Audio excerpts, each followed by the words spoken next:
Welcome everybody to PinstripeChronicles podcast. I'm Tats. We're here with Donald and Rob, and it is over. The season, just as we predicted, did not go far into the postseason because of poor management, poor third base coaching, poor hitting, and just the pitching. If they're not throwing a perfect game, that's it. They can't get anything done. And to throw all the shade on Cole, I think, is unfair. He did put us behind the eight ball, but having to play at Fenway with that Green Monster, the Green Monster was their 10th guy on the field that kept just blocking all the balls going from being home runs.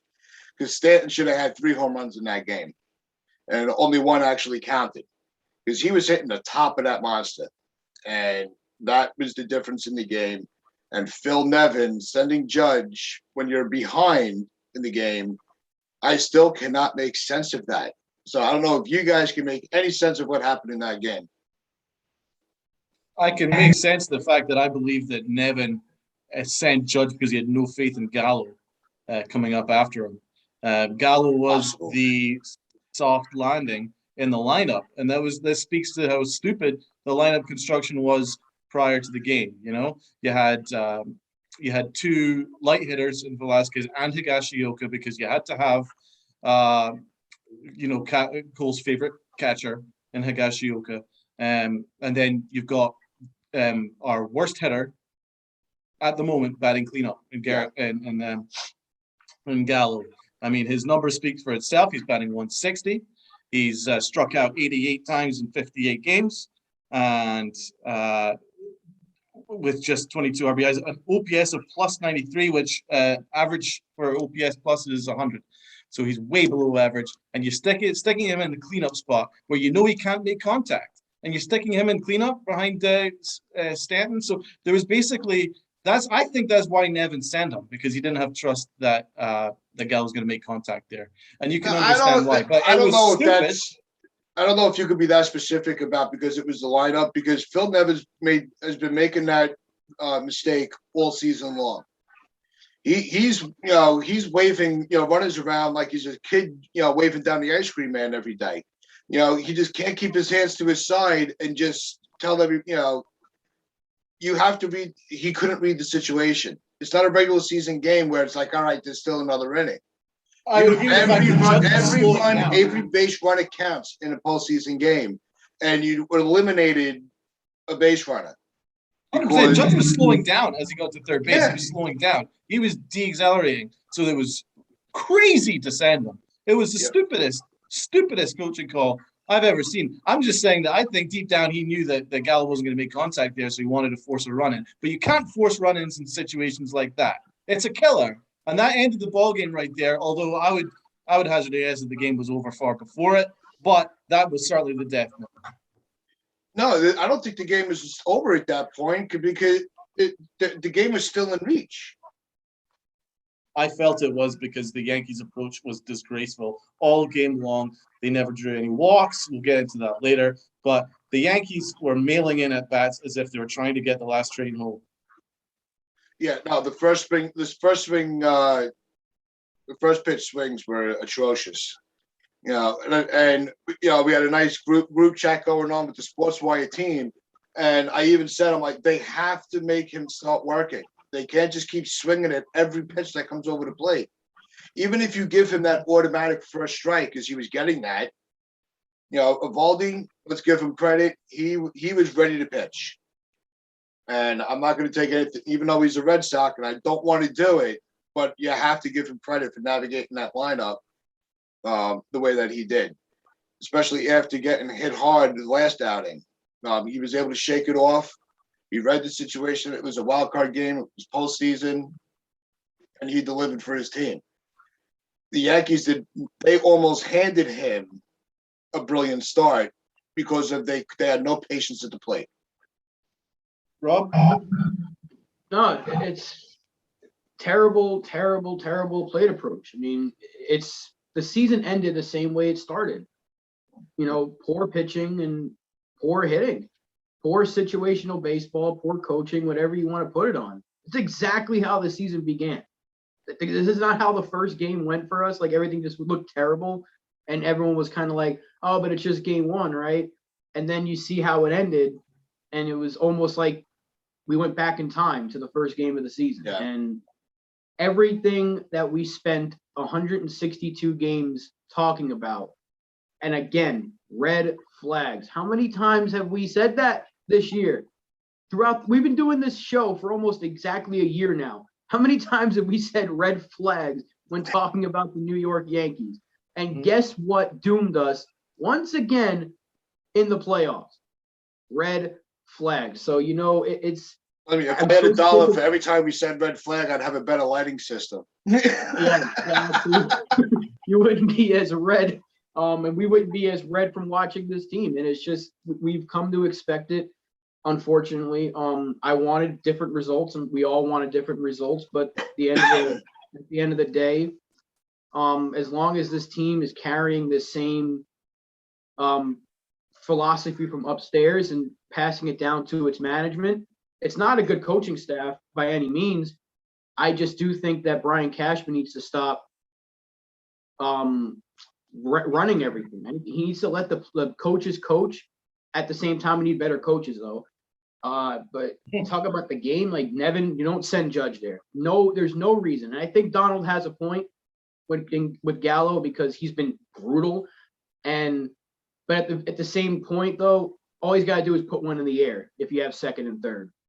And you can think Gallo can put one in the air at least to drive in a run, a sac fly. However, he's been so bad that you maybe don't have confidence there. But Nevin's been doing that since 2019. I mean, he sent the guy on a botched ground ball in the ALCS at second base. So, I mean, the guy's been bad, and they just have not changed the coaching staff aside from Larry Rothschild over the last few years. So, I mean, to expect anything different from this team, I mean, I kind of was kind of wishful thinking on my part, thinking we could win the game and hopefully have some sort of a run. But once again, just, they don't come through in big spots apparently, and you got to wonder what it is. I mean, we know. Well, as I said, I mean, I was on the radio call on Sunday, and I was asked what my prediction was for the game, and I was very hesitant, right? And I think people thought I was going to toe the company line, but deep down, or it wasn't even deep down. Actually, I genuinely thought the Red Sox are just a slightly better constituted team. They're better run, and they've got a very specific plan on how they want to run their organization and how they've approached this season. The Yankees have not had a plan all year. They've been flying by the seat of their pants all year long, trying to rebuild on the fly because coming out of spring training, they realized the team was broken. And they were doing mixing and matching and all kinds of trades and all kinds of crazy stuff all year long to try and rebuild on the fly. That's not a team that you can trust in the postseason. Yeah, what's kind of funny is I had said on yesterday's show that I have faith in the players that I didn't have faith in the coaching. So it's almost like, a premonition that something was going to go wrong with that coaching staff, and it happened again. We have just been predicting shit left and right. We've been almost, I would say 99% accurate on everything we said was going to happen throughout the season. But it was blatantly obvious, really. Yep. I mean, listen, look at the approach here. Boston had 7 walks last night. You know how many walks we had yesterday? No. 0. Yep. 0 walks. That is unprecedented for an October playoff baseball game. Especially with the Yankees, because the Yankees have built their team around working their starters, getting pitches to hit, drawing walks, getting the starters out of the game so you can get into their bullpen. That has always been the Yankees' plan. It's been the Yankees' plan for as long as I can remember. And we approached this game just swinging every pitch that looked like it was remotely in the strike zone. It was disgraceful. And it also wasn't just swinging. It was elevated swings. Everybody was trying to hit 700-foot home runs. And that's what a huge problem is. It would have taken 6 solo shots to even tie the Red Sox yesterday because none of them were capable of getting on base. It was unbelievable, the approach at the plate. It was, frankly, utterly disgraceful. And when I said I felt the game was over, that's why I felt the game was over after 3 or 4 innings, because I looked every single at bat after Stanton was just swinging for the roof, striking out, or just making early outs after 1 or 2 pitches. So I thought, you know what? They mailed this game in, so why should I give a fuck? No, I didn't want to say it was over that early because we've seen so many times this team has had the ability to come back late in the innings. And like, the more the inning, the more they kept having the same approach at the plate where they were just going to swing at everything and try to hit, like Stanton said, he doesn't come up to the plate with the approach of hitting a grand slam with nobody on. That's what everybody else was doing. But he's the only one that can really do that, and he was the only one that did anything yesterday. Exactly. I think him and Judge continued to show that they were able to kind of piggyback each other because those two players yesterday were the only ones I saw that were actually putting decent at bats together. But even Judge struggled though. Like he beat out an infield ground ball or whatever the hell that was. But Stanton's the only one that really showed up last night, and Rizzo as well for that one at bat, which kept us alive. And then you thought that was the inning right there. Rizzo home run, Judge infield single, and then Stanton set up perfectly. Stanton hits that laser double off the wall, and you're like, okay, this might be it right here. The bullpen settled in. Cole's out of the game. The bullpen was doing its job, and then once Nevin sent Judge and they threw him out, the game ended right there. Oh yeah, that was definite. Well, let's not forget, Judge's, that double off the monster in 29 other ballparks, that's a home run. It's a no doubt home run in 29 other ballparks. But that's the thing. That's the rules. That's the thing. That's the rules of engagement. Sorry, Rob. It's just the rules of engagement. The Yankees choked the Tampa Bay series and ended up having to go to Boston to play a playoff game. That's on them, man. I'm not making excuses for the Yankees. They put themselves in that position. Well, that's it. But that's what I think that whole argument is kind of moot. We knew that's what Fenway is like. That's never changed. It's been like that since the dawn of time. If the Yankees, if they were really concerned about that, they should have gone and worried about the Tampa series and won it, and then they'd be hosting the game. And Stan hits 3 home runs, and the Yankees probably win the game. Or they just don't blow 9 different leads in the 9th inning this year, and one more win. And we're playing at Yankee Stadium, and those are home runs. So, you can't be like, oh, darn that wall. I get it. It's annoying because it's freaking 900 feet tall and it takes away some home runs. But at the same time, one more win this year, and that game's in the Bronx. And maybe we win it. I don't know, because the pitching didn't really do us any favors. But if Stanton hits 3 home runs, and you probably have a good chance of winning a ball game. However, we were on the road. And what happened.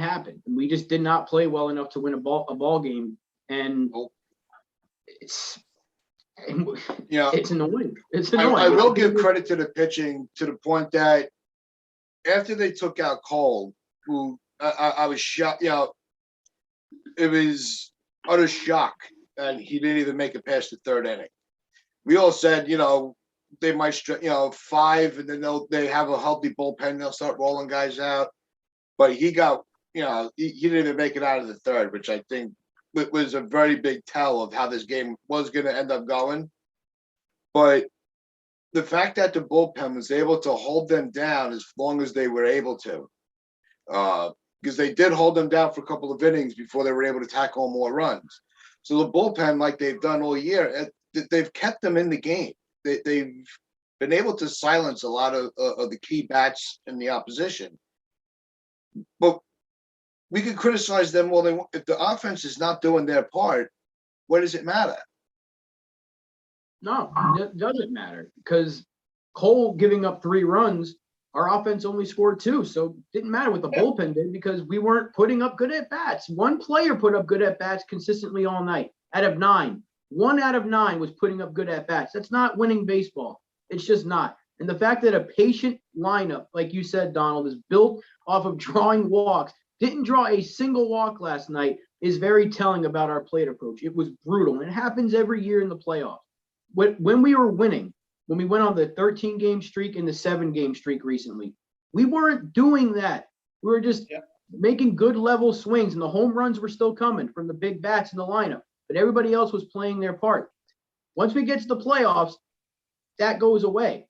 And we start seeing the uppercut swings from guys who should not be doing that. I don't want 35 home runs from Gleyber Torres. I want that from Stanton and Judge. Those are your power guys. I want that from Gallo. I don't want that from all 9 of my players. But that's what we've come to expect every postseason. It's the same thing. Happened last year, happened the year before, and the year before that. Why are we losing? We're not scoring. Boom. That's been the factor, because we were able to overcome we were able to come over a lot of issues and still be a dangerous team, even when Girardi was near the end of his managerial career with the Yankees. With Boone, it seems like they get to this one point and that's it. I don't think it's doing that much, though. I mean, as much as I want him gone, I said it yesterday, as long as Cashman's still in the position he's in, we're just going to have a guy like him. And I want Boone out of this dugout for a lot of reasons, but I can't remember exactly who it was on SportsWire Radio last week, but he said that he feels like Boone could be a better manager if they let him. And I agree with that a little bit, because it just feels like everything is coming from the top. And I want a reset with this. I want Cashman out. I like the guy. I do. Yeah, no, the Talking Rivals made that point.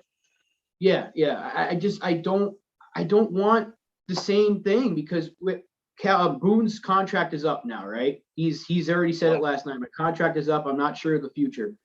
Yeah. But if they let him go, who comes in? Another guy, another former player who's just coming into the coaching. Hey, we want you to do this. Is it really going to make a difference? Well, things have to change. Yeah, for sure. Although I'm not entirely convinced that leaving Aaron Boone to his own devices is a good idea, because we've seen him try and make moves on the fly, and they've all gone wrong.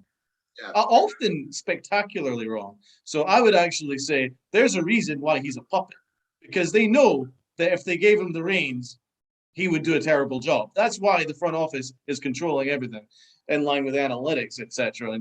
But I think that merely replacing him with someone that's actually had coaching experience and is able to motivate guys, and maybe just a different voice in the room, like a fear respect factor, would certainly improve the winning percentage on the field, because there's a lot of talent on this team. It's terribly constituted, but there's a lot of talent on this team, and talent alone is the reason why they made Alcard, Judge, and Stanton, namely. But you could almost see the interview for the next manager, though. Will you do everything I say, and can you blow bubbles? That's the interview. Did you guys hear what Aaron Boone said yesterday? I actually, he was the one guy I did not watch the post-game show, because I didn't want to hear his voice. Because he said something which is a major red flag. We've been talking red flags all year. What he says is just a little glimpse into how this organization is run. I'll give you the quote. He says here, "The league has closed the gap on us." What are you talking about? What gap? What are you talking about? The league has closed the gap on us? I think it's vice versa.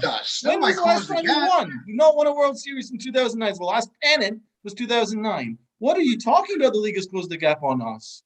That speaks to an entitlement within that organization. That organization still views themselves as the big bad Yankees, as the top of the pile, but they are not. They've not been for a number of years. For at least 4 years have now been declining, and you can look at it here.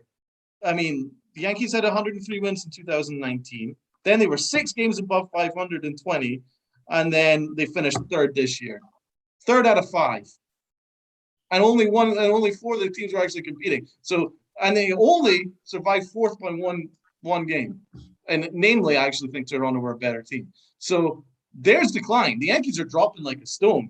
Tampa Bay, 96 wins in 19, 20 games above 520, made a World Series, 100 wins this year, and so they're trading up. The Red Sox, 12 games below 500 last year, and then they've shot all the way up to 92 and 70 this year. They are trending up.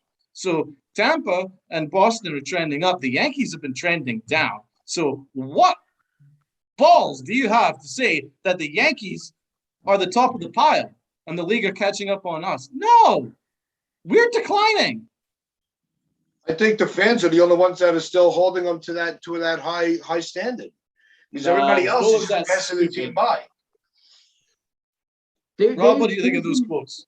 They've been declining for a while. What gap is he talking about? If we had won the World Series in 2018 and 19, like we probably, at least in 2019, because 2018 we got embarrassed by Boston in the first round, but I thought 2019 we had a really good shot to win the whole thing. Had we won in one of the Aaron Boone years, then yeah, you could say there's maybe a little bit of a gap because the World Series expectations are still there, the payroll's still there, but we haven't won since 2009. In fact, this team has been declining ever since then. If it wasn't for 2017 giving us that glimpse into the future, which they went ahead and ruined by accelerating the process and giving us this window to win a championship that we've already apparently blown past, what gap? Where's the gap? There's a gap between us and the Dodgers, that's for sure. There's a gap between us and the Braves. Yeah, they're above us. There's no gap. No one's catching up to the Yankees. They've already caught up. They've passed us. A lot of teams have passed us. There is no freaking gap. So this is why I want a complete change. And I don't think it's going to happen, but I want Cashman out. I want Hal to hire a complete baseball mind to run things. So he's out of the picture. I don't want Hal Steinbrenner being involved. I want people like, where's Hal? Where's Hal? I don't care about him. He's the one who deals with the money. Let the baseball minds handle it. Brian Cashman's got this ego we talk about all the time. I don't want him here anymore. I like the guy. Thank you for everything you've done. It's 20 years now, and he's basically won us one championship because the team that won in the dynasty years, he helped for sure, made some good moves to help that roster, but that was Stick Michael's team. So let's be honest here. What has Cashman really done besides spend a lot of money and have one championship to show for it? Give me a whole systematic change. It's not going to happen, but if we're going to do anything in this window that we still have with the guys like Judge and Stanton and so on and so forth, because there's only a few untouchables on this roster as far as I'm concerned, I don't trust Cashman making this team. Yeah, we're going to be breaking down the roster and who should go and who should stay over the next couple of days when Evan's back. But because I'm sure he's going to have a lot of fun analysis on some of these players and managers. But what I would like to see to emphasize your point, Rob, is they need a president of baseball operations, almost like what Cohen did with Sandy Alderson. But the Yankees need to do it better and just let the owner stay out of the way. And you bring in a guy named Buck Showalter. You make him president of your baseball operations, and you let him run the show from the top down.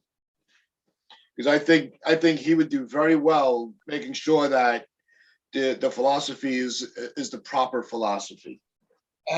I'll interject there. I love Buck Showalter. I think he's a brilliant baseball mind as a manager. But it's different when you're director of baseball operations. That is a 24/7, 365-day a year job. He's old. You need a younger guy for that, I'm afraid. You need someone that has the stamina for that. Now, I'm happy for him to be an advisor. I think he should be involved in some way. But you need somebody that's younger, but has also done the job before. You also need someone that's done the job before. So he'll need to have some kind of experience. I completely agree. I think we move on from Brian Cashman. I think Cashman's best work that he did was rebuilding on the fly that year to set us up in 17. I thought that was his best work as a general manager, but then he sullied that work because he had to get his ego involved. He didn't take it as a step-by-step process. He was like, oh my God, we've already made it to the championship series. It's now championships instead of a championship. And then he's been working on that modus operandi for about 4 years, and he had to have his tentacles into everything, including the manager. And now Aaron Boone is basically, I don't even know what he is. He's just a puppet. He's just a talking puppet that just repeats everything that ad nauseum. Is a broken record. It's disgusting to watch, and he's provided nothing for the locker room because the locker room is entirely entitled. They all think that they're freaking great. It's awful, and there's a lack of energy.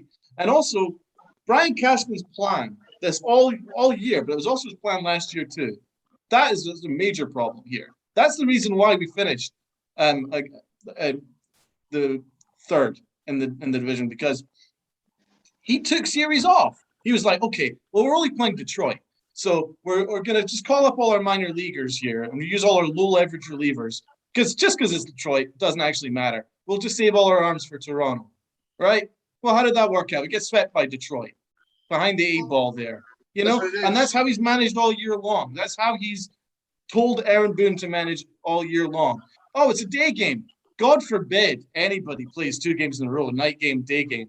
Can't have that. So everybody rests in the day game. Did you see our record in day games? It's freaking frightening, right? So that when you combine all that together, right, the Yankees have taken long stretches of this season off.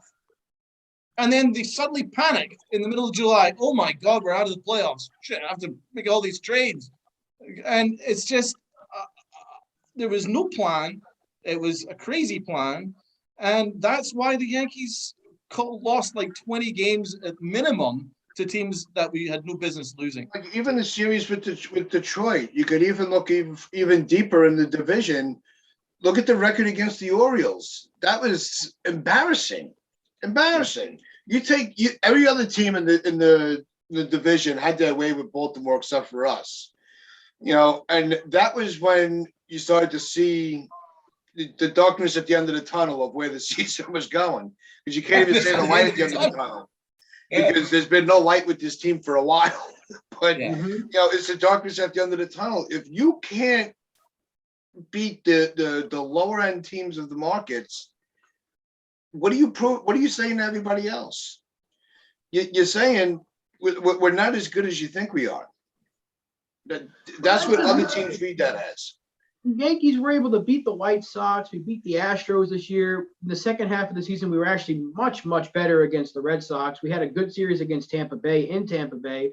We took care of Toronto at the end of the season. So there were the flashes of what this team could be. It's just there was way too much inconsistency in between and poor management and poor planning. And they freaking scripted a season when you should never, ever, ever script a season. And no matter what the sport is, especially baseball, where anything can happen at any given time. I mean, it's unbelievable how they construct this. They script the season. How do you take an entire series off? One game, if you kind of go, all right, it's Detroit, I'm going to punt it. I want to rest some guys. Okay, understandable. If you won the first 2, you could punt the third. Yeah, but you punt an entire series, that's bad. Because I don't care. Division, we weren't winning the division anyway. But one more win, guys, and we have home field. That's all it was.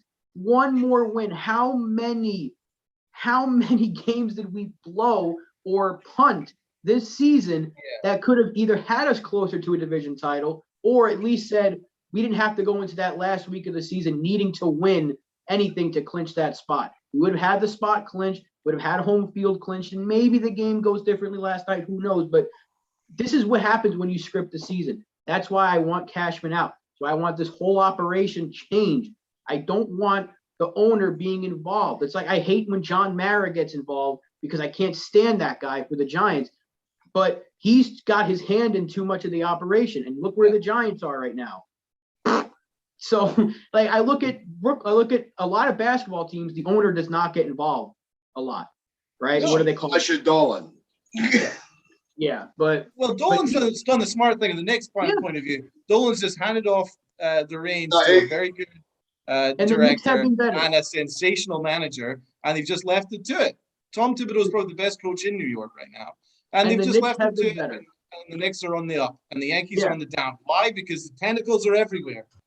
Yeah. Right. So keep it on basketball for a second. Look at Joe Tsai. He's the guy who runs the Nets.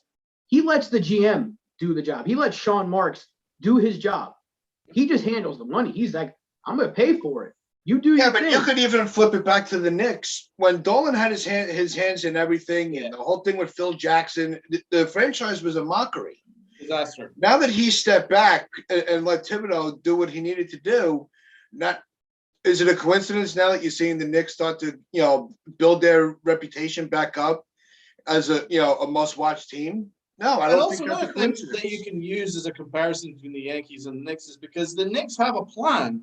They followed the plan. We've got young guys. We're going to develop young guys. We're going to add a couple of veterans to enhance the young guys. And they stuck to their plan all year. And what happened? They made the playoffs and surprised everybody making the playoffs, right?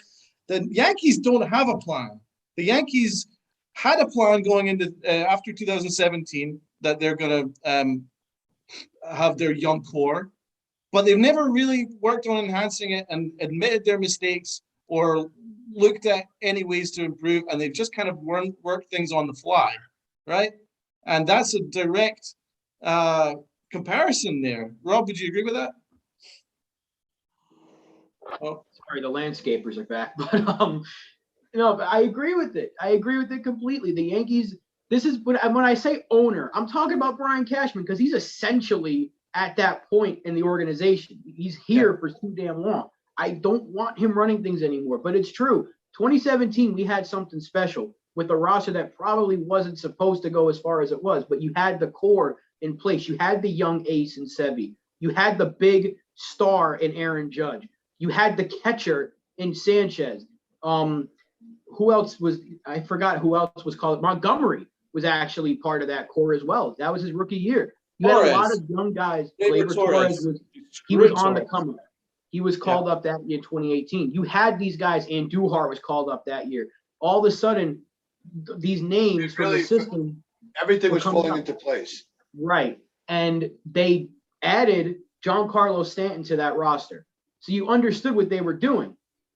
But they took over the whole entire operation.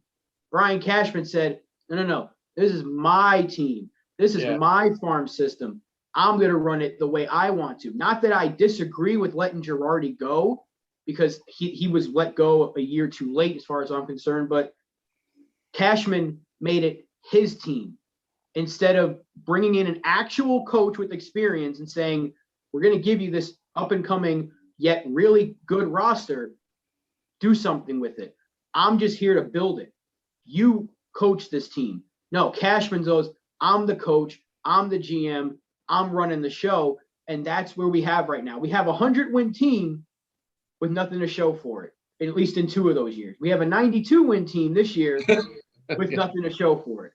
So with all the money, all the talent that's on this roster, to be bounced out in the wild card game or the ALDS or the ALCS, it's inexcusable. Inexcusable. Just poor. No, it is. I talked about it a couple weeks ago, with the transition when you went from Showalter to Torrey, and then going from, Girardi to Boone, it didn't have that same positive flow. And it's instead of taking a step forward, and in the beginning, Torrey was not somebody that everybody was jumping through hoops for. That front page, the newspaper with Clueless Joe.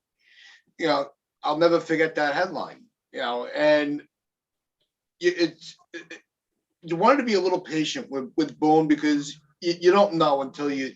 But now that we've had a good 4 years with this guy, you can clearly see he doesn't have that leadership role, and that's going to translate into a championship.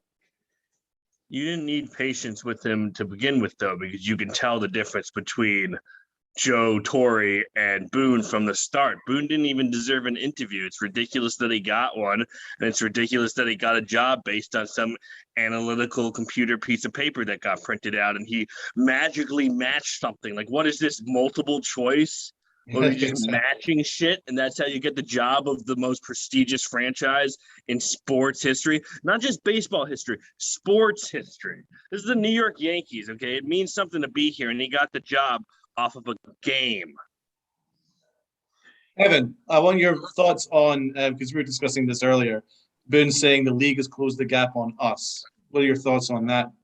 First off, sorry that I'm late. Second off, you already know how I feel about it because I shredded it on Twitter all last night at like 2, 3, 4 in the morning. It's ridiculous. Yeah. It's an excuse. It's a cop-out. It's a lazy statement. I think it contradicts exactly everything we are supposed to be at the New York Yankees. Close the gap on us? That doesn't make any sense. First off, We closed the gap on it in 2017 when we weren't supposed to make the playoffs and do anything. So if anything, we lowered our expectations, because if you look what happened in 17, we got cheated out of a World Series by a team that was scared of rookies.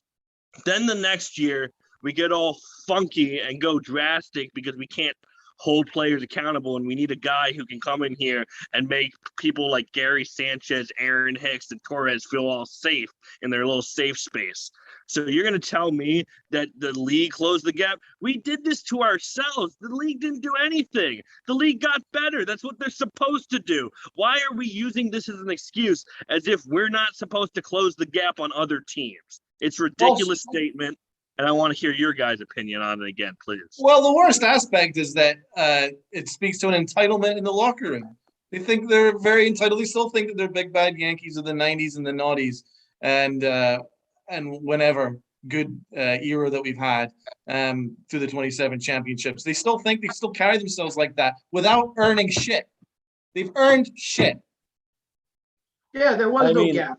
That was my thought, Evan, was there's no gap. No. That's what I said. There was never a gap. We are trying to catch up. There's a gap between us and the good teams now. We're not there yet. So Aaron Boone just talking out of his ass again, or the computer programmed for what he had to say, and he was just, reading it from his brain that they say he has. The reality is Boston were last place in 12 games below 500 last year, and somehow have just catapulted above us and torched us in a wild card game. So Donald, it speaks to, you know why it is, though, right? They're trending up. Yankees are trending down. Why is that? Coaching. 100%. And I think we all know it. I think we all know that Cora is, for the most part, a brilliant coach. Kevin Catch is a brilliant coach. Rocco Baldelli, even though they struggled in Minnesota, he's not the reason, and you can see that. And the fact that we're sitting here and everyone in the league, except for, the media, Michael Kay and ESPN, can see that Boone is a terrible, terrible manager. Yep. No, that was the first, with that quote, Rob and I pretty much had the same instinctual reaction, is what gap, and believe me, teams have passed us. It's not like they can't try to catch up anymore. Well, that was my point of talking about 2017, is that we have seen what, had the potential to be a dynasty team get weaker every year while making huge additions. That's not okay. That means that what's going on inside the locker room and around it, based on the coaches and the way the teams run, is the issue. It can't possibly be the players anymore, okay? So we figure out the issue, but the guys in charge of fixing those issues are saying, oh, no, we're not the issue. It's those guys over there. They're the issue. And they're going to continue to do that until no one's left, okay? The last time we won was in 2009. It's going to be 12 years before we even get a chance again, okay? That's an issue. And we're sitting here, like Donald said, living off the prestige of the New York Yankees. What prestige? We haven't won in nearly a decade and a half, okay? It's getting unacceptable. We used to not tolerate this. Now, for some reason, we are, even though you've seen us go from, almost making a World Series to barely making a wild card. And you're telling me that things are getting better? I'm very worried that when Brian Cashman does his press conference, that he's going to use Garrett Cole as a scapegoat, because he 100%. He used J Happ as a scapegoat last year when everybody was going after Brian Cashman for that crazy okie doke thing, which cost us the series. He went and blamed J Happ. Well, J Happ was the problem there, right? There's every possibility that he's going, well, if Garrett Cole did his job, because it's a convenient excuse. And I don't want fans to buy into that excuse. I want fans to read between the lines. Yes, Garrett Cole struggled, but he had a hamstring injury, and you can see a difference between pre and post-injury. Pre-injury at a 2.70 ERA, post-injury 6.73 ERA. I think he was still carrying an injury right there. So 100%. I don't want people to be going after Garrett Cole and making him an excuse for the team's struggles. This team has been struggling for 2 years, minimum, probably 3, at least 2, of being a very mediocre franchise, right? And that starts from the top. That starts from Brian Cashman. Yeah, I think I agree with that. I also think that part of the issue with the injuries is that every player on this team, especially the bullpen and the pitchers, were highly overworked. Okay, so you had to take Cole out after 3 last night and use the bullpen that's already overworked that had to be used to make it to that one game anyway. So did we really expect them to be perfect and only give up those 2 runs? No, it was a ridiculous idea thinking that you were going to take Cole out and magically win that game. I mean, the game felt off from the first start, from the first 100%. inning. It felt off. We did not feel prepared. We did not feel motivated or enticed to be there. We felt like, okay, well, we made the wild card. Good job, guys. Let's go home. Well, you saw the big champagne celebrations felt they had. Sorry, Yeah, Tats. Donald. No, you almost felt the atmosphere of that game right off the bat with, like you said, but it was Stanton's non-home run. I think it was just the jump start. He did it twice, though. He had 3 home runs last night, and only one of them counted because the Red Sox are allowed to have a 90-foot piece of shit wall that stretches the entire length of the goddamn outfield. And they also have a deep center field and a short porch. But for some reason, fuck the Yankees, they have a short porch. Playing at Yankee Stadium's a fucking joke. Playing at Fenway's a fucking joke. It's a joke. You had a 415-foot single. Who the fuck wants to see that shit? 400-foot single. 2 400-feet singles. Well, the other one was a double, but yeah. Yeah, ridiculous, No, right? we made the comment was made earlier that in 29 other ballparks, that all 3 of those are, 2 of them haven't landed yet. And I mean, seriously, Stanton drove in 6 runs last night and only counted 1 of them. 5 runs. Sorry, we should have won 7-6 if those were home runs, which they would have been at other stadiums. But at the same time, the Yankees only have themselves for blame for taking it easy and not following through with a lot of the series, whether it was in the Detroit series or even in the second half of the season, the games that they've lost against Baltimore. They put themselves in the position, they only have themselves to blame for playing in that joke of a park when they could have easily, if they would have handled their business against the lower end teams, they would have had the record to have that whole game. Yeah, all they had to do is beat Boston one more time at the beginning of the season when they were getting swept by them. It's ridiculous. Beat Baltimore.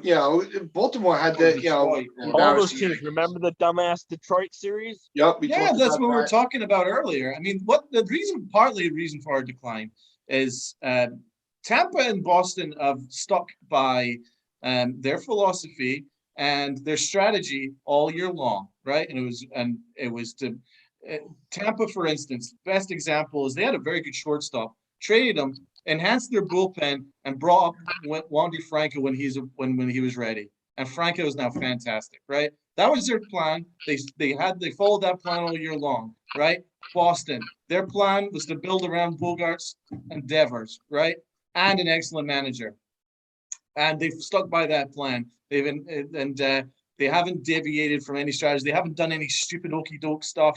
They haven't tried to prove that they're smartest people in the room. They've just got a young core and they're trying to work hard every single day. The Yankees have not got any plan at all. They're flying by the seat of their pants, and they just keep taking series off in order to plan for future games. And they kept doing it all the way up to game 161 when Aaron Boone was messing around with Domingo Germán for extra outs, stealing outs and things like that when we've not even secured hosting the wild card yet. And that speaks to a broken organizational philosophy. That's why we're trending down and the other teams are trending up. No, the Yankees plan was to realign the infield 5 months too late. That was their plan. Yeah. Like you said, the Rays, like, we got a shortstop coming up. We're gonna trade a really good one, improve a weakness, and then we're just gonna replace him with the top prospect. That's a great plan. Worked out perfectly for him. The Yankees' plan was, we have a shortstop that's struggling. We could easily realign our infield to make it better. All we got to do is just shift a couple of guys around. We're going to wait until September to do so because we want you to know that we're smarter than you. This is why I'm sick of Cashman. And I can't say it enough. I do like Brian Cashman, but I want him gone. This is why I keep saying I want a full reset. I know it's not going to happen because this guy's got like a lifetime pass with the Yankees. But you can't keep having the same philosophy up top and expect the product to change. As long as that's what we have running the show, we're just going to keep making the playoffs.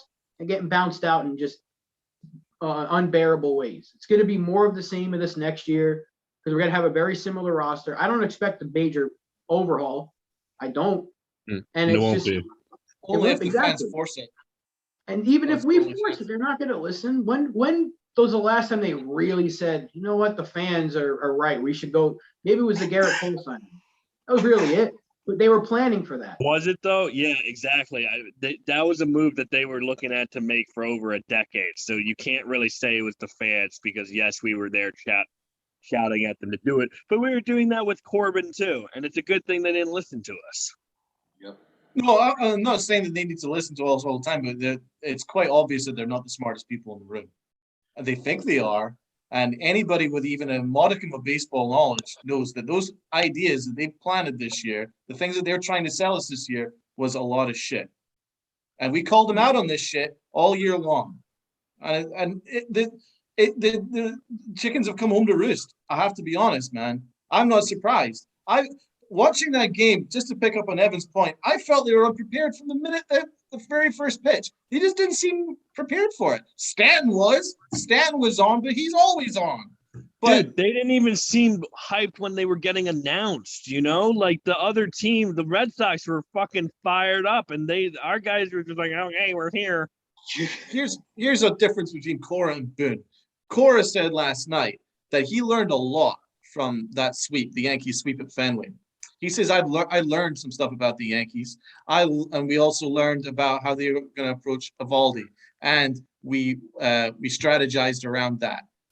You saw the difference. They were prepared. They were on. They were ready to go. They drew 7 walks. How many walks did the Yankees draw? 0. The Yankees, all game long, were just swinging at the very first pitch. And they never changed from that strategy, even though it clearly was not working. It looked like they were kind of mailing this thing in.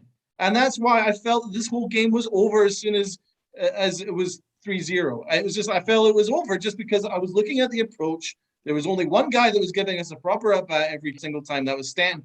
Also, Rizzo was home run. And I just didn't feel that this team was locked in.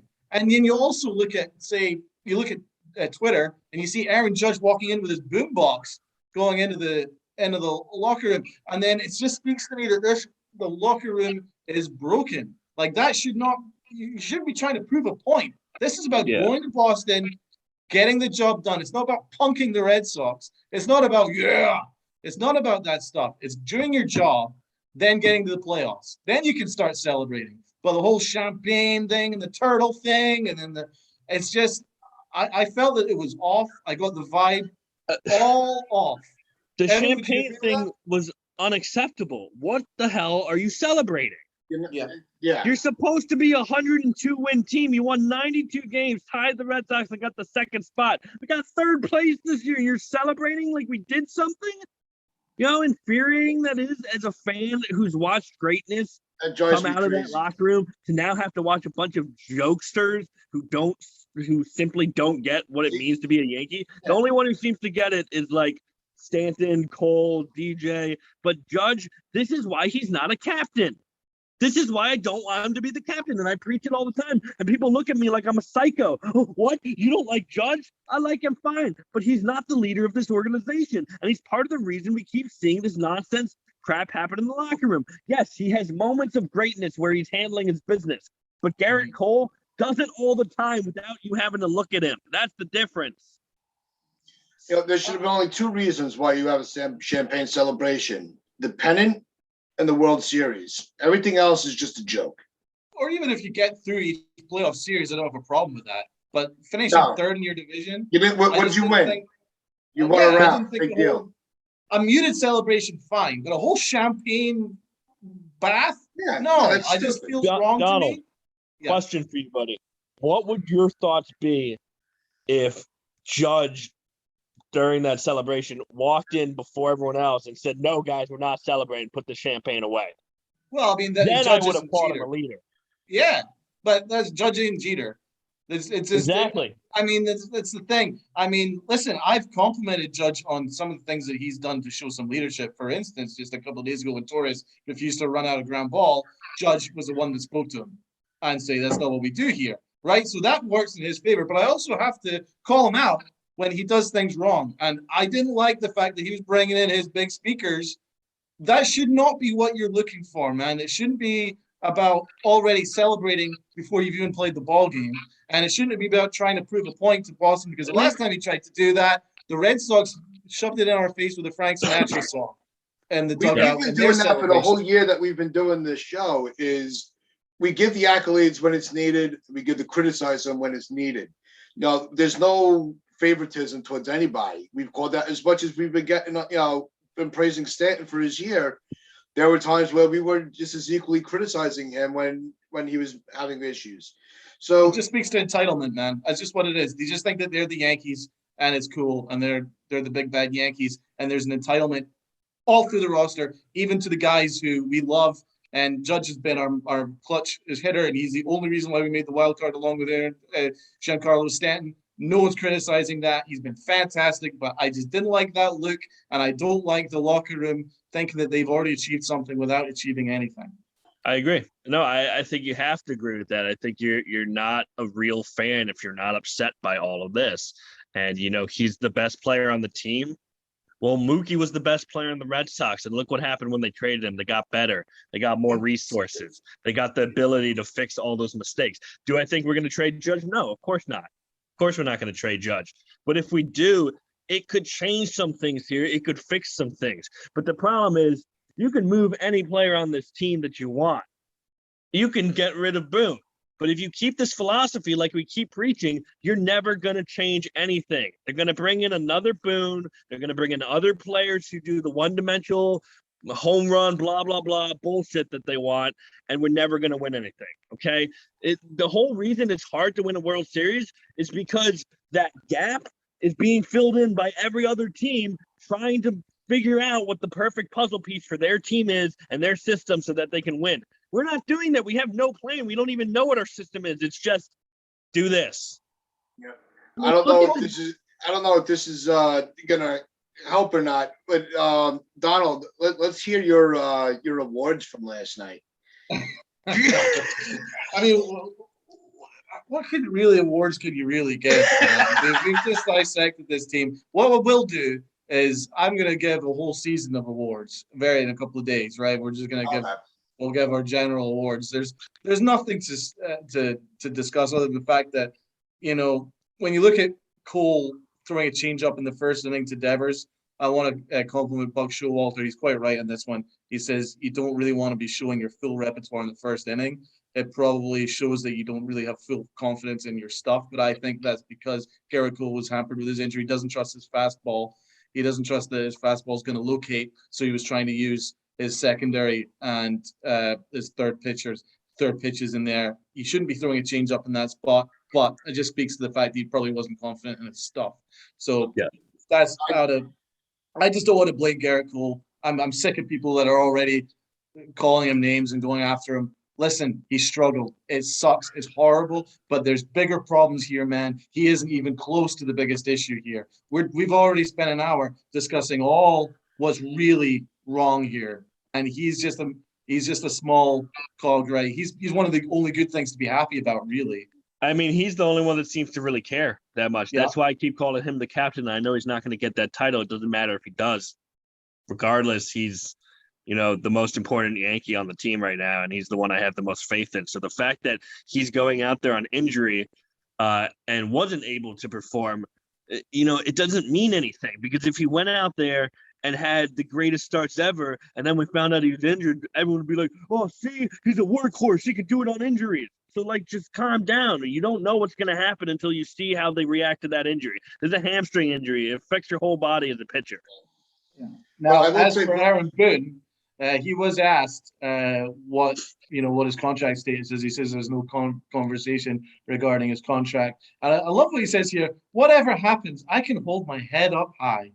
Right? Now, reading between the lines, first of all, that's what you would say if your partner breaks up with you and you're trying to leave on the high note. You're trying to leave with some dignity. Well, I can hold my head up high because I did everything right. So there is, maybe if you're reading between the lines, you can think, well, maybe there's a good chance that he's gone. But also, it kind of just says to me, he takes no accountability for anything. There's zero accountability here. There's no mea culpa. What I would say is if I just managed to steer my team to an embarrassing loss to our arch rivals, I would say I would hold myself accountable first and foremost for not achieving our goals, right? That's what I would say, but not Aaron Boone. I can hold my head up high. I'm so glad you can hold your head up high, Aaron. So glad. Well, I hope you can blow your bubbles at night and feel really comfortable knowing that you're a fucking terrible manager. No, he's a terrible human being now too, to me, because you don't even give a shit about your career, dude. Oh, I'm fine. Nothing matters. Rainbows and hugs and kisses. Fine. Rainbows.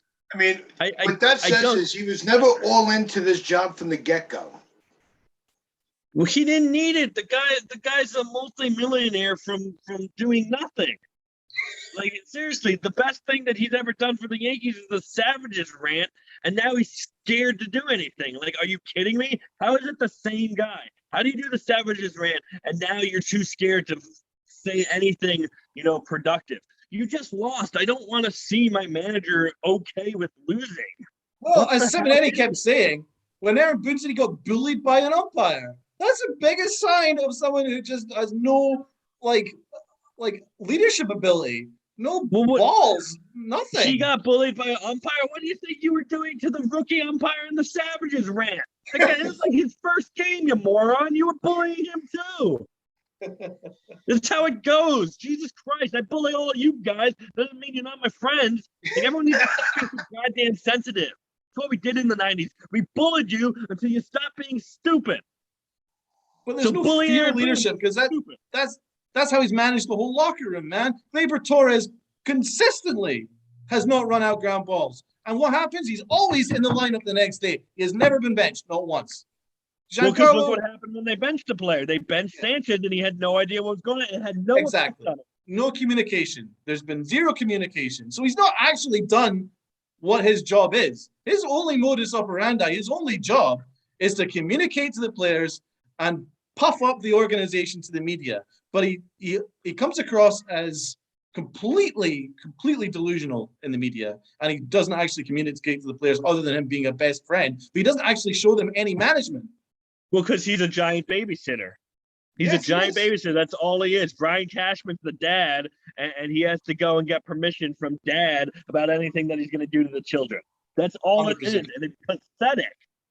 10,000%. Rob, you're quiet. I want to hear your thoughts on that. It's true. He's just a babysitter. Like, I can do his job. Any one of us could do Aaron Boone's job because guess what? He's not doing anything. Yeah. He's standing. Pay me, Aaron. I sound like my dad right now. Give me a fraction of Aaron Boone's money to stand on the top step and chew gum and then pull a pitcher too late or take it out too early. I'll do that job. It's an easy job, apparently, because I'm just getting information from the top, who apparently doesn't know what they're doing either. Let the computer do the job for me. Aaron Boone needs to go. The coaching staff needs to go. I think the only one that should stay is Blake, but yeah, I think Blake's the only one that gets a pass. I want two pitching coaches because I do like Blake, but I need a more fiery ass turd to go out in the middle of the game and fire these guys up. Blake is just that's what Harkey's there for. Remember that they have that in their bullpen coach. Yeah, not out there. That's what Cashman said. Yeah, that's what I'm saying. I'm making a freaking stupid. I'm saying Cashman's statement was stupid by saying our bullpen pitching coach, who doesn't come out there during pitching changes. That's the human element. Like, what are we doing here? What are we doing here? What is this clown show? I said I want Aaron Boone and the rest of the clown car management that he has going with him every single game out of here. And if it means Blake has to go, fine. Bring a whole new staff in here, top to bottom, and change it. It's not going to happen, though. And that's why I'm frustrated, because I love this freaking team, and I'm going to miss baseball. I give it a few more hours, and I'm saying, damn, I really wish the Yankees are playing tonight. But at the same time, like, I'm really glad we're not playing tonight. But this is going to be the same thing next year. If we really think about it, we're going to be in for another rude awakening next year. And maybe we win the division. I don't know yet. We just lost in the playoffs, but who knows what next year is going to bring. I can just tell you one thing, though. If Brian Cashman is in charge of this whole new construction, whether it's a new coaching staff and a roster overhaul, don't expect much of a difference next year in terms of the result. You're quite right. I want to ask you guys, how did you guys feel after the final out? Quite honestly, was it relief or sadness or what? What did you think? Relieved, to be honest, because I think it would have been far more embarrassing to see what would happen against Tampa Bay. I think it's going to be a much more competitive series having it be against Boston. Also, we discussed it yesterday. I think that there's more drama from losing this game and a better chance of Boone going because of this game than if we, made it to Tampa and lost to a superior team. We lost to a team that's tied with us. We lost to a team that wasn't supposed to do well. So for me, relief. I don't really want to watch this terrible product, and I want to see changes happen as soon as they can. But to go back to Rob's point, what's going to change? Cashman is going to be here, and he's going to do whatever he does. He's going to have a huge overhaul, but it's going to be the same type of players. We're going to be disappointed because Rizzo's going to be gone 100%. I can already feel it. Rizzo's gone. Voigt's going to be gone, which I'm fine with. But I'm not comfortable knowing that they're going to patch the holes that we had to patch last offseason. They're going to suddenly do it now. I think they're working to get players like Velope ready. So I'm excited for that. But I don't know. I don't think this can change much. Rob, what did you think? I was upset because baseball ended for me because I'm not watching a single pitch of the postseason. I don't care anymore. But I was also relieved because this shit show is finally over. As positive as I tried to be this year, I tried my damnedest to be like, as long as they're in it, they got a shot. I want to see them make it. But in the back of my mind, I knew I was in for an upsetting finish, and it's exactly what happened. So it was a mixture. I was mad because we got embarrassed again, but then I was just like, well, at least I don't have to watch them now. At least I won't have headaches for 162 days of the year. So there's that. Tats, how are you thinking, bro? It was a whole slew of emotion. The relief of, we were able to just get it all, it was just one game of embarrassment rather than going to a series and have three. Depression because the Yankee season is over. And also, I'll say a little bit of anticipation, one for the rest of the playoffs, because I do enjoy watching playoffs. It's just a couple of weeks of watching baseball without that team investment, that emotional investment. You can just watch the game for the game. So that part of the playoffs I do enjoy watching, regardless of if the Yankees are in it or not. Also anticipation going into what's going to happen next year. We all know, we could already foresee there's going to be, with Cashman leading the charge, you're going to have the same script with just new actors. And we already know the ending to the story. My feeling was utter and complete relief. I have never, ever been in this situation before where I watch a game and think, I think 40% of this roster, at least 35% of this roster should be gone, and the entire coaching staff.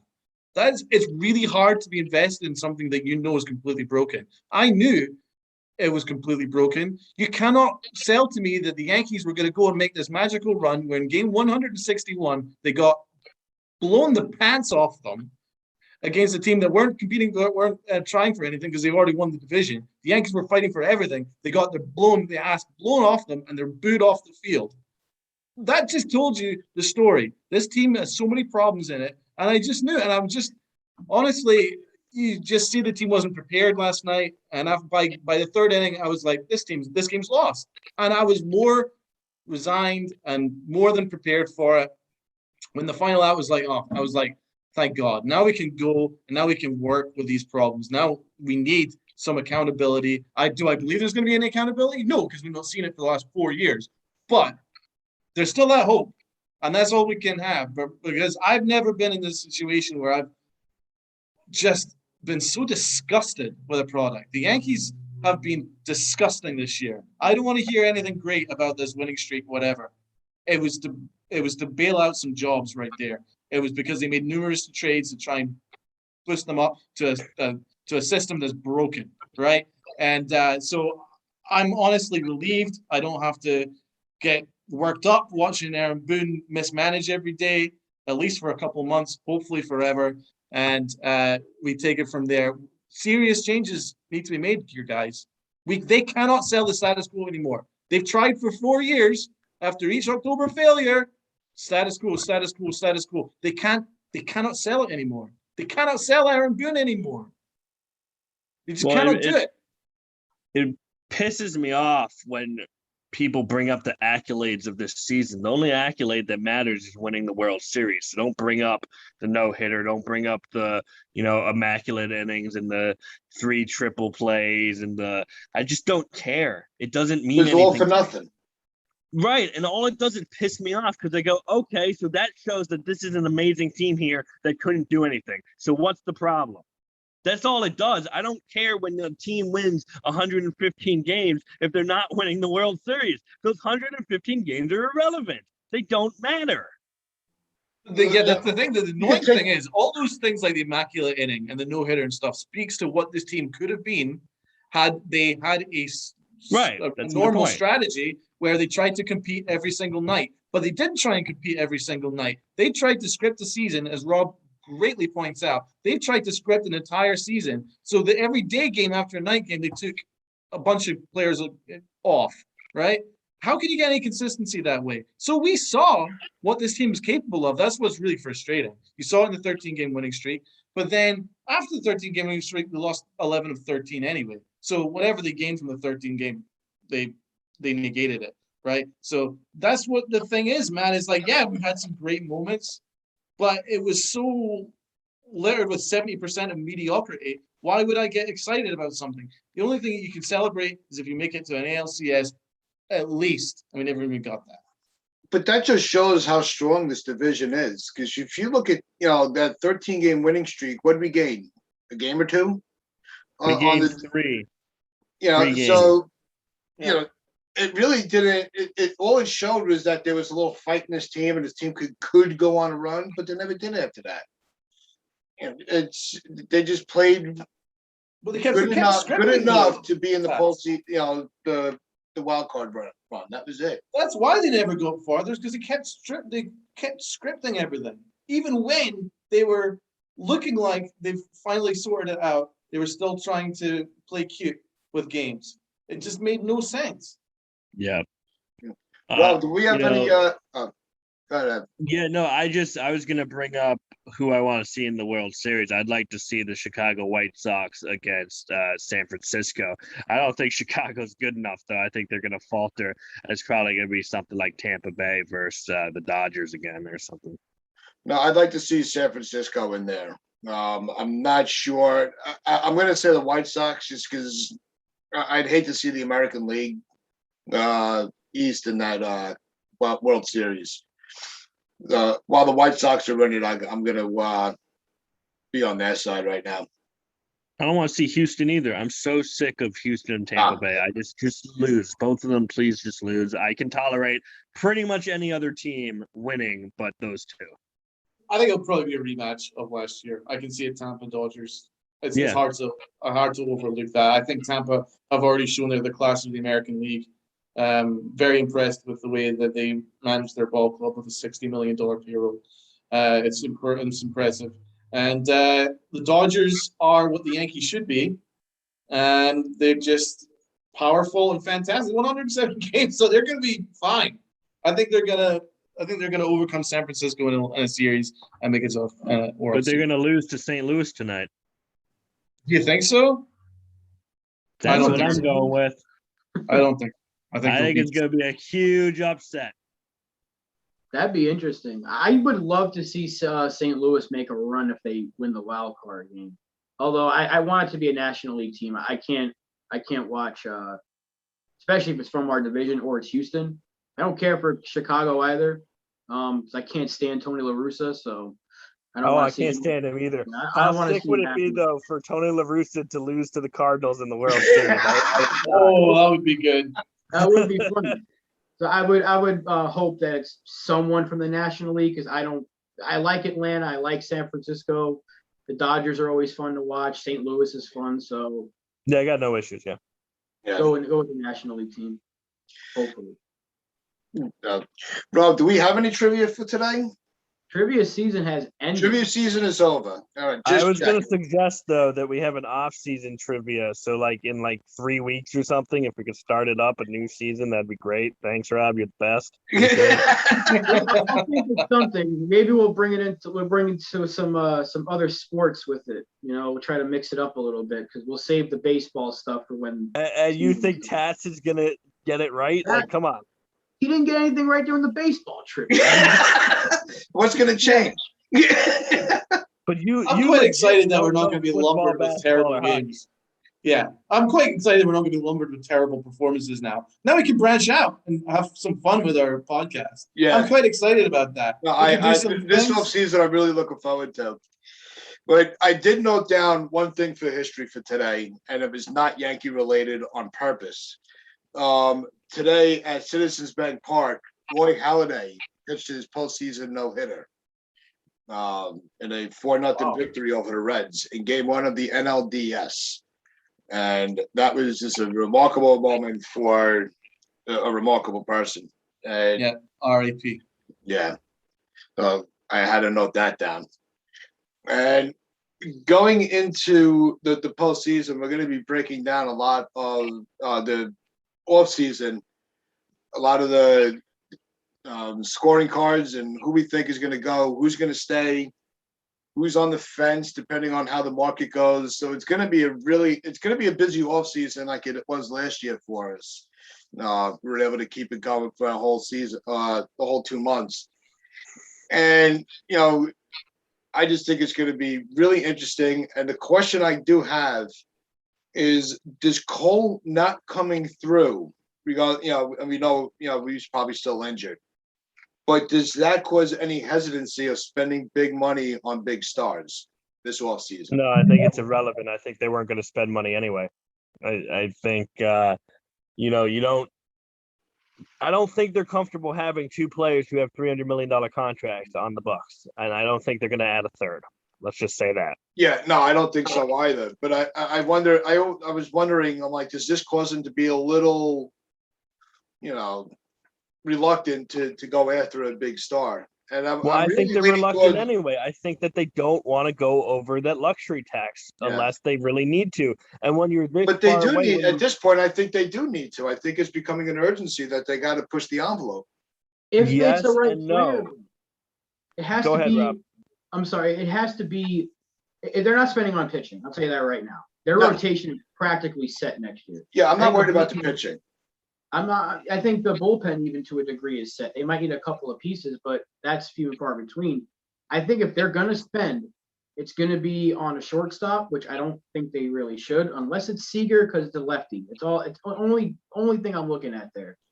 I would want Rizzo back, but I don't think they're going to spend big money. I think they're really going to try to re-sign Judge, and they're going to save all this. They're going to keep doing this luxury tax stuff because they have a lot of young guys coming up. They're going to continue to make trades for guys that are under contract before they hit arbitration. I think Matt Olson is a big target that they should go after because he's got years of control left.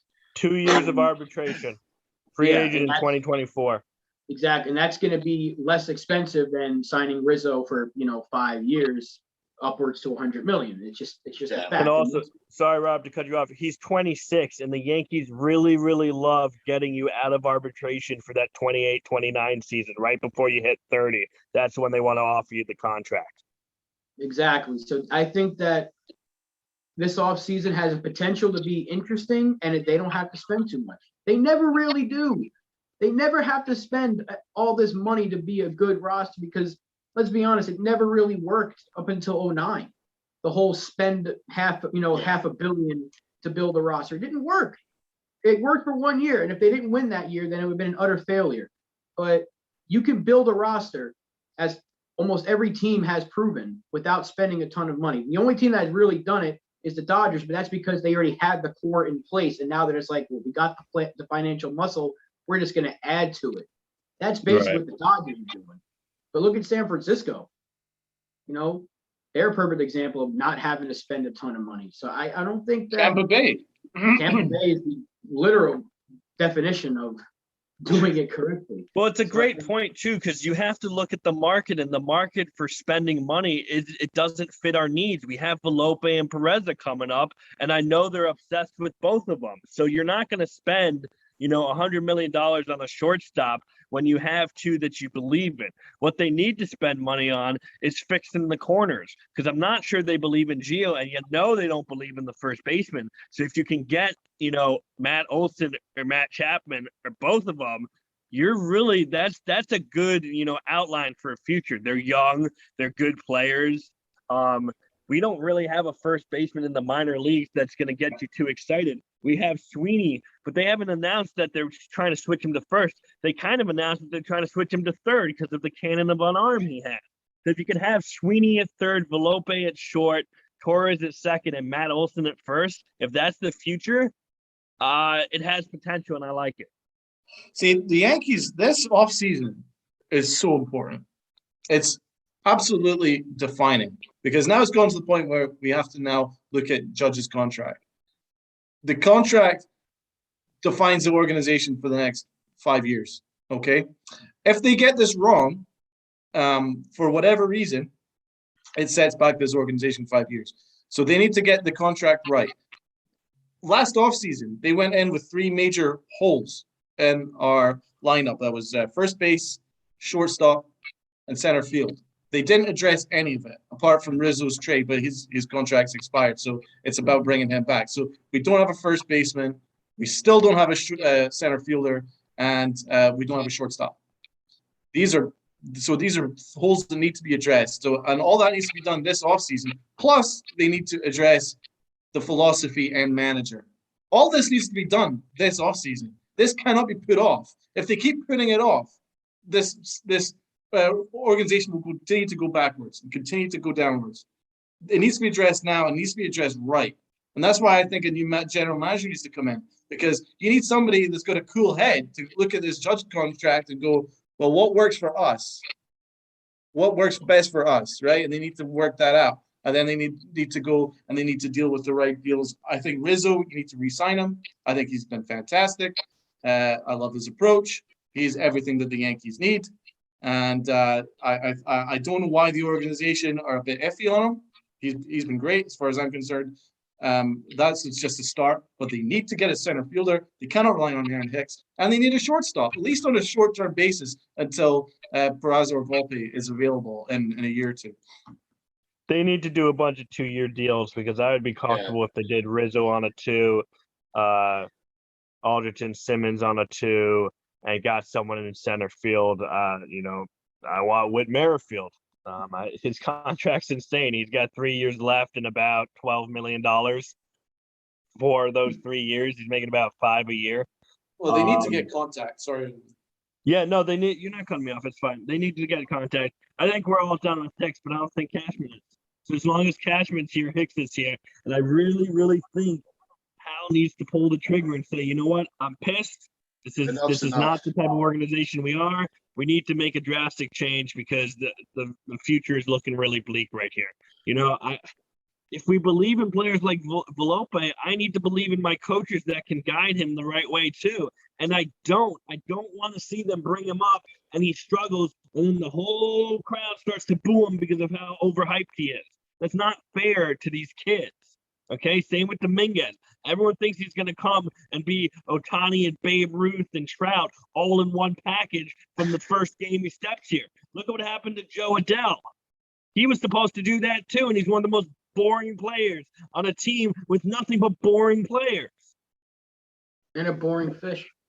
Yeah, they're all boring. Also, fish. Sucks. If you continue to have this plan where you just bring up and drop guys from AAA to the majors on a whim, you can't develop anybody like that. So that needs to be addressed too. I don't have any faith that this current philosophy and current construction and current general manager is able to move off of that. You cannot develop people like that. Yeah. You stumbled on some really good players that you've screwed around with. I'm not convinced that Florial, if you just ran him out at center field, could have done a more than adequate job. Because if you look at Gallo's WAR since coming in, is basically 0. So it was almost a negative, to be honest. He was so bad. You didn't even need to make that massive trade. I think we had enough talent to work out a way of adding some contact hitting to our lineup to complete the lineup, because the lineup just looked just so one-dimensional. It's broken. There's so much needs to be worked on this offseason. Yeah, no, we should have made the Barrios trade, or we should have added Hendricks to the Rizzo trade and said, forget Gallo, let's give up more for Hendricks. That's what we should have done. It's just frustrating. It is what it is. Also, though, speaking of the Angels, why do they always hire people with the last name that's a fish? You remember Tim Salmon? Oh, yeah, Salmon. Yeah, next they're going to have Tommy Tuna. Oh, that sounds too much like you can't have Tommy. He was great. Before we do sign off, I just want to thank everybody that's been listening to us all season.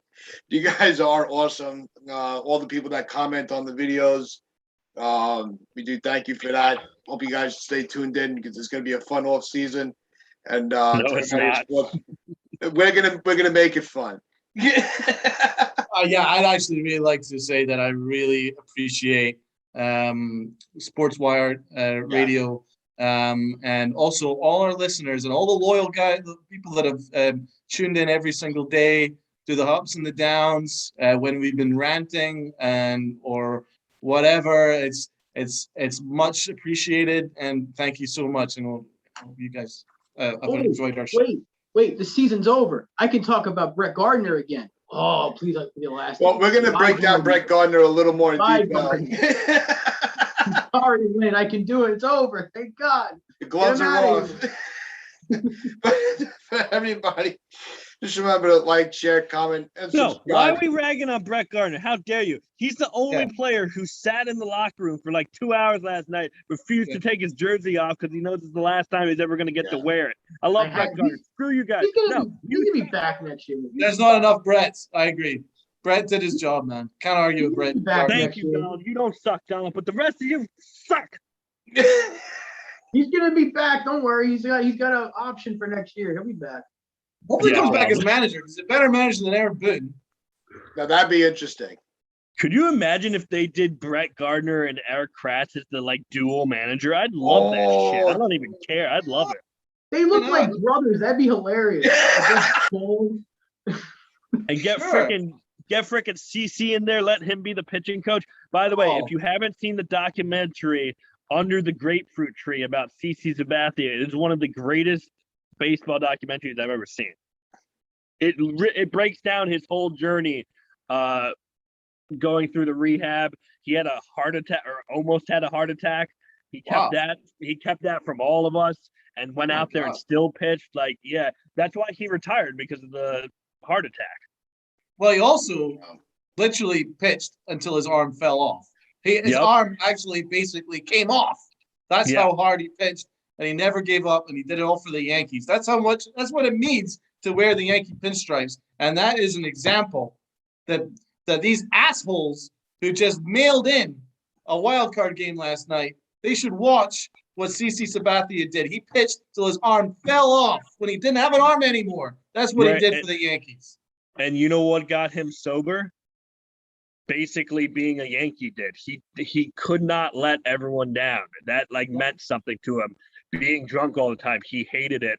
And he told a story about CC has always had a great work ethic, and that came from his father, who died during his career, and it was a huge issue for him. I believe his cousin also died as well.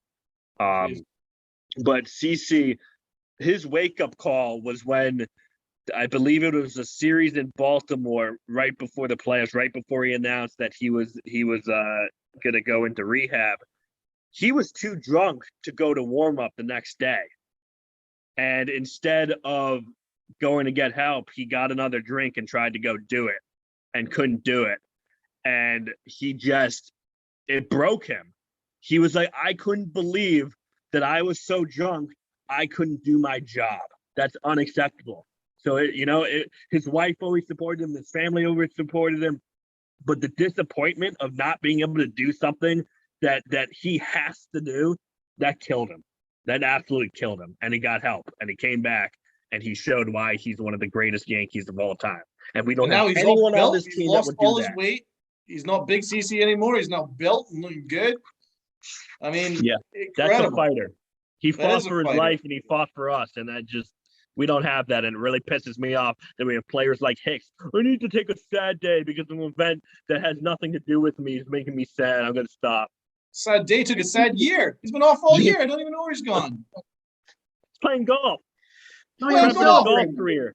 He was celebrating in the locker room, you know, with the rest of the team. Like he That just, was hilarious. Wait, That was was he hilarious. in there? No, Yes! he wasn't. I didn't see He him in was there. there. He was there, bro. Get the It was- f- You got to be fucking shitting me. Yeah, it's on Twitter, man. Oh, that just gets It's me on so Twitter. He's fired up. posing. He's like, yeah, All right, well- celebration, We'll talk champagne tomorrow. We got to celebration. wrap it up. This is like a 2-hour show, but I'm pissed about that. We'll talk about that tomorrow. Not good. yeah, we're gonna be breaking down more of how the season went tomorrow. It's coming and give Fucking Brett Aaron Gardner Hicks, you gotta a be good kidding amount me. of airtime. Fuck Aaron Hicks. Yep. All right. Talk to everybody tomorrow.